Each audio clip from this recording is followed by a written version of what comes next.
तर छान असा चिवडा आपला तयार झालेला आहे। तर बघू शकता किती कुरकुरीत झालाय। तर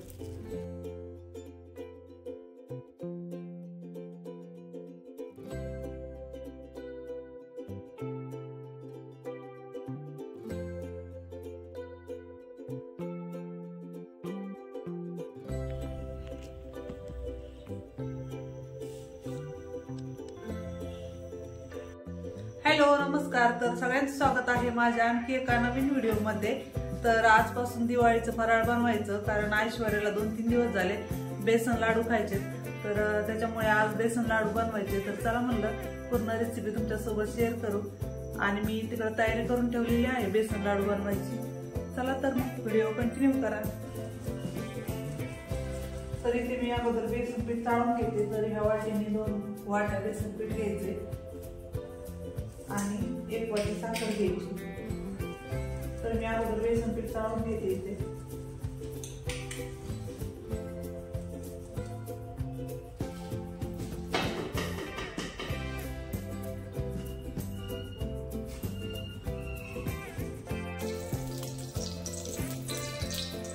कढईमध्ये 2 चमचे तूप टाकलं अगोदर। हे सगळं तूप एकदाच नाही टाकायचं, थोडं थोडं तूप टाकायचं। त्याच्यानंतर सगळं बेसन पीठ टाकून घेतले कढईमध्ये। तर कमी गॅसवरतीच हलवून घ्यायचे। तर इथे मी थोडं थोडं तूप टाकून बेसन पीठ भाजून घेतलेलं आहे कमी गॅसवरती। तर बघू शकता इथं अर्धी वाटी तूप घेतलं होतं मी। तर ते 2-2 चमचे तूप टाकलं मी इथे। बेसन लाडू मी इथे थोडेच बनवत होते, 2 वाट्याचेच।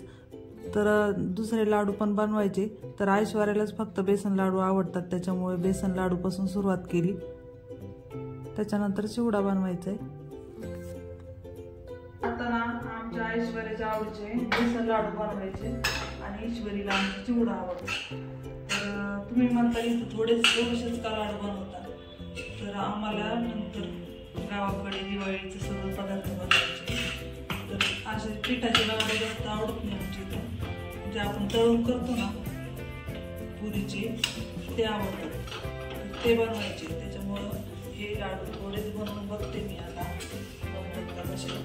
आणि आयुष्याला ना बेसन लाडू जास्त आवडतो, त्याच्यामुळे तिचं चाललं मग बेसन लाडू बनवतो, मग बेसन लाडू बनव आणि ईश्वरी बनव चिवडा बनव। असंच असतंय। तरी ते जे अर्धी वाटी तूप घेतलेलं होतं मी, ते 2-2 चमचे करून मी याच्यामध्ये टाकलं आणि बेसन पीठ छान असं भाजून घेतलेलं आहे। तर बघू शकता बेसन पीठ चांगलं भाजलेलं आहे इथं। तर ओलसर पण झालं थोडंसं तूप टाकल्यामुळे। तर इथं बेसन पीठ भाजत आलं ना, त्याच्यामध्ये थोडंसं पाणी टाकायचं, त्याच्यामुळे छान असे लाडू वळतात। आणि गॅस बंद केला मी। तर बेसन पीठ इथे काढून घेतलं आणि त्याच्यानंतर जी पिठी साखर बारीक केलेली होती ते बेसन पीठ गार झाल्यानंतर टाकायचं। तर इथं मी असं पांगून ठेवलं होतं बेसन पीठ आणि गार झाल्यानंतर त्याच्यामध्ये पिठी साखर टाकली इथे। तर ज्या प्रमाणात आपल्याला गोड लागतात ना तशा प्रमाणे साखर टाकायची। किती छान 1 वाटी मी साखर बारीक करून घेतलेली होती आणि राहिलेली साखर भांड्यात पण होती। तर मी अजून थोडीशी साखर त्याच्यामध्ये टाकलेली आहे। तर इथं बघू शकता पीठ एकदम गार झालेलं। तर त्याच्यामध्ये ना साखर टाकल्यानंतर जे राहिलेलं तूप होतं ना ते पण टाकलं मी इथं 2 चमचे। आणि लाडू एकदम छान असे वळतात तुपामुळे। आणि बेसन लाडू बनवताना जास्त तूपच लागतं। तर इथं छान असं मिक्स केलं आणि मग छान असे लाडू वळलेले आहेत इथं बघू शकता। पहिले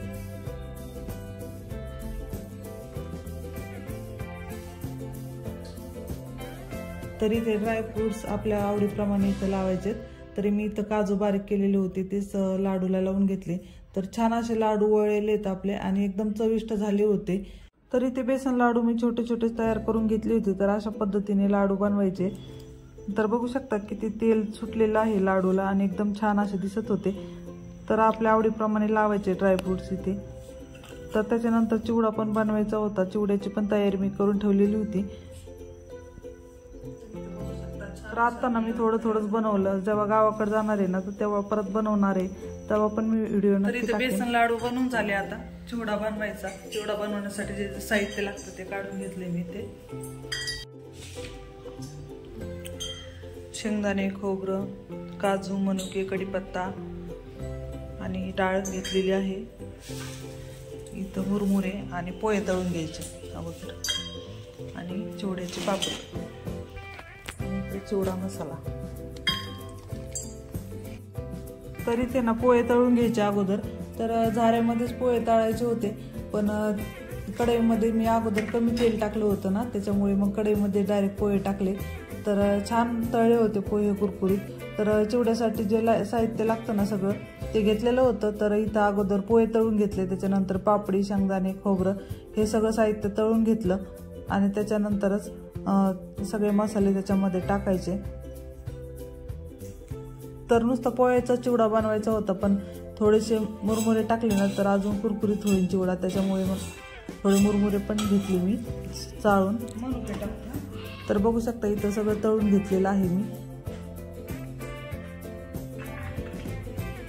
आणि आता चिवड्याचा मसाला बनवण्यासाठी तेलामध्ये जिरे टाकले, लसूण टाकला. लसूण छान असा तळून घ्यायचा आणि त्याच्यामध्ये कढीपत्ता टाकला आणि चिवडा मसाला, हळद, घरचा मसाला टाकला थोडासा आणि मीठ टाकलं. तर चिवडा मसाला ना मी थोडा कढईमध्ये टाकला आणि थोडा असं टाकला, त्याच्यामुळे ना सगळा मिक्स होईल आणि व्यवस्थित लागेल सगळ्या चिवड्याला. त्याच्यामुळे तर अगोदर ते मिक्स करून घेतलं. त्याच्यामध्ये लाह्या टाकल्या आणि थोड्या ठेवल्या होत्या, त्याच्यामध्ये हलवता येणार नाही त्याच्यामुळे. तर इथे सगळा मसाला टाकून घेतला त्याच्यामध्ये आणि ते मिक्स करून घ्यायचं. आणि जे कढईला राहिलेला होता थोडा मसाला, तर तो चाळणीतल्या ज्या लाह्या होत्या त्या मी टाकल्या कढईमध्ये. त्या पण कडक झाल्यानंतर ह्याच्यामध्ये काढून घेतल्या. तर बघू शकता मिक्स करून घ्यायचं आहे व्यवस्थित आणि एकदम छान असा आपला चिवडा बनलेला आहे इथे. आणि कलर पण छान आला होता चिवड्याला.